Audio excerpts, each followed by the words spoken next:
آپ جو کہہ رہے ہیں کہ دیوبندی اور اہل حدیث آپ کو ہر بات میں بدعت بدعت کا تانا دیتے ہیں، آپ اس کو شاید میرا خیال ہے بہت زیادہ فیل کر رہے ہیں. ایسا نہیں ہے، بلکہ جو بدعات ہے وہ کوئی بھی کرتا ہو، جو بدعت کرے گا یعنی جو جرم کرے گا اسے مجرم کہا جائے گا. اگر آپ یہ عمل کر رہے ہیں جیسے کہ اس وقت ہم جشن ولادت کے حوالے سے بیٹھے ہیں، عید میلاد النبی صلی اللہ علیہ وسلم کے حوالے سے، تو ان کا کہنا یہ ہے، اہل حدیث یا دیوبندیوں کا ماننا یہ ہے کہ یہ دن نبی صلی اللہ علیہ وسلم نے اپنی زندگی میں نہیں منایا. اب اگر کوئی شخص مناتا ہے دین سمجھ کے تو وہ بدعت کا ارتکاب کرتا ہے. آپ نے کہا کہ اللہ کے نبی صلی اللہ علیہ وسلم کے دور میں پنکھے نہیں تھے، اللہ کے نبی صلی اللہ علیہ وسلم کے دور میں کارپیٹ نہیں تھا، لاؤڈ اسپیکر پر آذان نہیں تھی، تو آپ کے کہنے کا مقصد یہ ہے کہ وہ بھی بدعت ہے. اچھا میں آپ کو بتاؤں، یہ آپ کا کہنا نہیں ہے، یہ آپ کے جو بڑے ہیں انہوں نے آپ کو سکھایا ہے، آپ نے ان کی تقریروں میں سنے یہ الفاظ، کیونکہ یہ الفاظ میں نے بھی خود سنے.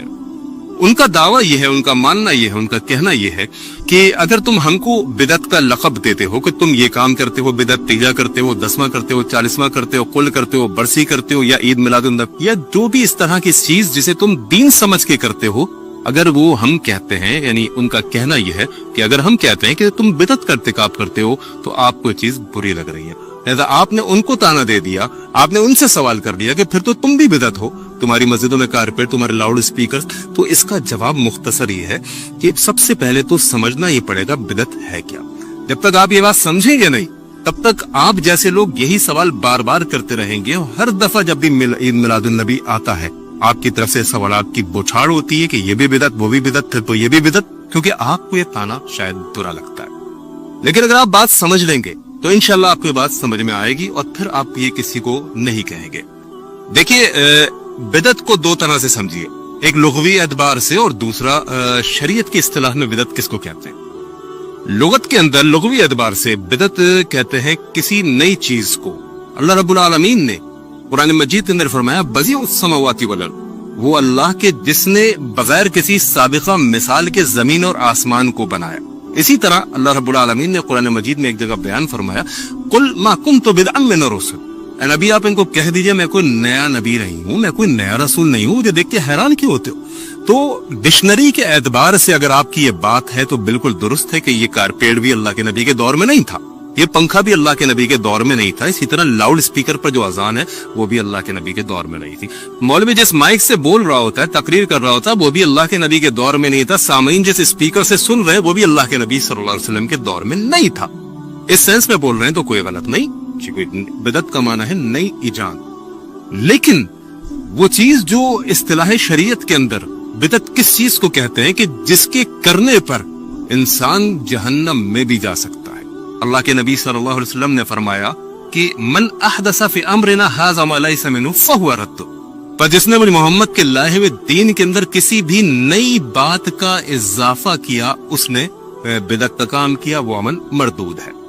بات یہ ہے کہ دین کے اندر نکالے گئے کسی بھی نئے طریقے کو، بدعت کی جو ڈیفینیشن میں آپ کو سمجھانا چاہ رہا ہوں، اگر آپ اس کو سمجھ لیں گے تو انشاءاللہ میں سمجھتا ہوں آپ کی اصلاح ہو جائے گی، اور آپ اس بات پر سوچنے پر مجبور ہوں گے کہ آج تک میں جہاں پر کھڑا ہوا تھا کیا وہ گمراہی تھی.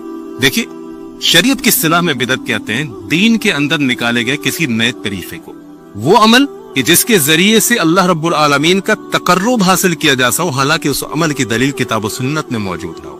مجھے امید ہے کہ میری بات آپ کو سمجھ آ رہی ہوگی، یہ آپ سمجھنے کی کوشش کریں. بدعت دین کے اندر نکالے گئے اس نئے طریقے کو کہتے ہیں کہ جس کے ذریعے سے اللہ رب العالمین کا تقرب حاصل کیا جاتا ہو، یعنی امید رکھی جاتی ہو، اور کرنے پر ثواب اور نہ کرنے پر گناہ کا فتویٰ لگایا جاتا ہو. اب آپ سمجھیے کہ جو بندہ لاؤڈ اسپیکر پر اذان دے رہا، کیا وہ اس بات کی امید رکھتا ہے کہ میں لاؤڈ اسپیکر پر اذان دوں گا تو مجھے زیادہ ثواب ملے گا اور بغیر لاؤڈ اسپیکر کے دوں گا تو مجھے کم ثواب ملے گا؟ کیا ایسا ہے؟ نہیں ہے. اسی طرح مسجد میں درس ہو رہا ہے، جو لوگ کارپیٹ پر بیٹھ کر درس سن رہے ہیں یا پنکھے کے نیچے بیٹھ کر درس سن رہے ہیں، کیا ان کا یہ ماننا ہے کہ اگر کارپیٹ نہ ہوتا یا یہ پنکھے نہ ہوتے تو ہمارے ثواب میں کوئی کمی آ جائے گی یا ہمیں گناہ ملے گا؟ ایسا بھی نہیں. جو شخص کارپیٹ پر بیٹھ کر درس سن رہا ہے یا جو شخص پنکھے کے نیچے بیٹھ کر درس سن رہا ہے، ان کا یہی تصور ہے کہ پنکھا بند بھی ہو جائے تو ہمارے اجر و ثواب میں کمی نہیں آئے گی. تو معلوم یہ چلا کہ بدعت اس چیز کو کہتے ہیں کہ جو کام نیا ہو اور اس کام کے ذریعے سے اللہ کا تقرب حاصل کیا جاتا ہو اور کرنے پر ثواب اور نہ کرنے پر گناہ کا فتویٰ لگایا جاتا ہو. جو بندہ پنکھے کے نیچے بیٹھ کر سن رہا ہے ان کا ماننا ہے کہ اس کو بھی اتنا ہی ثواب مل رہا ہے. جو پنکھے بند میں سن رہا ہے, لوڈ شیڈنگ ہے, لائٹ نہیں ہے, پھر بھی ان کو یہی کہنا ہے کہ ہمیں اتنا ہی ثواب مل رہا ہے, کیونکہ یہی تصور اور یہی کوس. اب یہاں پر بات یہ آتی ہے کہ انسان جب بدعت کی طرف جاتا ہے تو گمراہی کی طرف چلا جاتا ہے, اور بدعت کا ٹھکانہ نبی علیہ الصلوۃ والسلام کی حدیث کے مطابق اللہ کے نبی صلی اللہ علیہ وسلم نے فرمایا کل بدعت ضلالہ, جتنی بدعات ہیں وہ سب گمراہی ہے, وکل ضلالۃ فی النار. نبی علیہ الصلوۃ والسلام نے فرمایا کہ ہر بدعت گمراہی کی طرف لے کر جا رہی ہے. دیکھیے جو لوگ بدعت کے مرتکب ہوتے ہیں ان کا کہنا یہ ہوتا ہے کہ یہ عمل کر لو ثواب ملے, یہ عمل کرو ثواب ملے گا, یعنی وہ دین میں اضافہ کر رہے ہیں. پنکھا دین نہیں ہے, لاؤڈ اسپیکر دین نہیں ہے, یعنی کوئی شخص دین سمجھ کے لاؤڈ اسپیکر پر اذان نہیں دے رہا کہ اس کے بغیر اذان دیں گے تو گناہ ملے گا یا وہ اذان قبول نہیں ہوگی. تو جیسا ایک سوال کہ یہ جو 12 ربیع الاول مناتے ہیں یہ بدعت میں شمار ہوگا کیا ہمارا؟ جی بالکل, 12 ربیع الاول بدعت میں یہ شمار ہوگا کیونکہ اس عمل کی دلیل کتاب و سنت میں موجود نہیں ہے. میری بات دوبارہ سمجھیے گا کہ بدعت کی ڈیفینیشن اگر آپ سمجھ لیں گے تو آپ کا مسئلہ حل ہو جائے گا. بدعت وہ عمل ہے جو دین کی شکل میں ہو, جو دین کی شکل میں ہو, جس کے ذریعے سے اللہ کا تقرب حاصل کیا جاتا, لیکن اس عمل کی دلیل کتاب و سنت میں موجود نہ ہو. اب جو بندہ ربیع الاول منا رہا ہے وہ اپنے منانے کو کیا سمجھتا ہے؟ ثواب کا. اچھا, نہ منانے والوں کو آپ نے جس الزام کے اندر آج آپ کٹہرے میں کھڑے ہوئے ہیں, آپ پر الزام کیا تھا کہ آپ یہ نعرے لگاتے پھر رہے تھے سوائے ابلیس کے سبھی خوشیاں منا رہے. اب بات یہ ہے کہ آپ نے نہ منانے والوں کو کیا بنا دیا؟ ابلیس بنا دیا, اور جو منا رہے ہیں ان کو آپ نیک انسان سمجھ رہے کہ ثواب کا کام ہے. یہی بدعت ہے. کیوں؟ کیونکہ اس عمل کی دلیل قرآن و حدیث میں موجود نہیں ہے. وکیل صاحب مسٹر ذیشان, آپ نے جو دلیل مجھ کو قرآن سے دی سورہ یونس پارہ نمبر 11 آیت نمبر 53 سے 58 آیت نمبر 58, وہ میں نے آپ کے سامنے ریفرنس انہی کی کتاب کنز ایمان سے آپ کو نکال کے دکھا دی. اس کے اندر صاف لکھا ہوا تھا کہ رحمت سے مراد قرآن ہے. حالانکہ مولوی صاحب نے آپ کو کس طرح سے گمراہ کیا, جو کلپ آپ نے اس کا ریفرنس دیا, انہوں نے کہا ہے یہاں پر مراد نبی علیہ الصلوۃ والسلام ہے کہ ان کا جشن ولادت مناؤ, رحمت سے مراد نبی علیہ الصلوۃ والسلام ہے. تو یہ عمل بدعت ہے کہ جو دین سمجھ کر کیا جائے. آپ ویسے آپ یعنی کچھ بھی کرتے رہیں, اگر آپ اس کو دین کا نام نہیں دے رہے تو ٹھیک ہے, ہمیں کوئی اعتراض نہیں, لیکن آپ کہتے ہیں دین ہے. جس نے منایا وہ نیک انسان ہے, جس نے نہیں منایا وہ ابلیس ہے. بس یہی تو بدعت.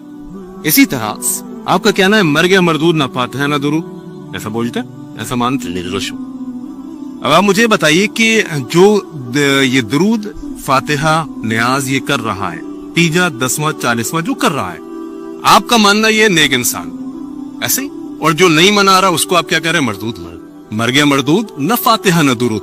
اچھا اب آپ سوچئے نبی علیہ الصلوۃ والسلام کی زندگی میں اللہ کے نبی علیہ الصلوۃ والسلام کی اولاد بھی دنیا سے رخصت, نبی کی زندگی کے اندر نبی کے رشتہ دار بھی دنیا سے رخصت ہوئے, نبی علیہ الصلوۃ والسلام کی زندگی کے اندر نبی علیہ الصلوۃ والسلام کے صحابہ بھی دنیا سے رخصت ہوئے.